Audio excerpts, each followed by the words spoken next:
নমস্কার, আপনারা দেখছেন ইনস্টারের বিশেষ আয়োজন। আজ এক বড় ঘোষণার খবরে মন ভারাক্রান্ত গোটা টেলিপাড়া এবং তার অগণিত ভক্তকুলের। তিনি অভিনেতা জিতু কোমল।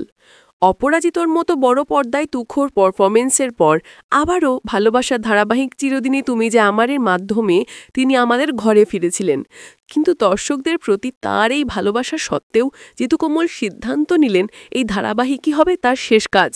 দীর্ঘদিনের পরিচিত এই মাধ্যম থেকে তার এই নীরব বিদায় যেন বহু স্মৃতিকে পেছনে ফেলে এগিয়ে যাবারই এক কঠিন অঙ্গীকার।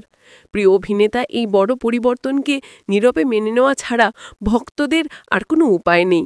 এক কষ্ট যা হৃদয়ের গভীরে থেকে যায়। জিতু কমলের এই কঠিন সিদ্ধান্ত এবং তার কাজের প্রতি গভীরতার ইনস্টার বিশ্লেষণ যদি আপনার হৃদয়কে ছুঁয়ে থাকে, তাহলে প্লিজ অবশ্যই আমাদের ইনস্টা চ্যানেলটি সাবস্ক্রাইব করুন এবং পাশে থাকা বেল আইকনটি প্রেস করে আমাদের সঙ্গে থাকুন। কমেন্টে জানান আপনারা তার এই সিদ্ধান্তকে কিভাবে দেখছেন।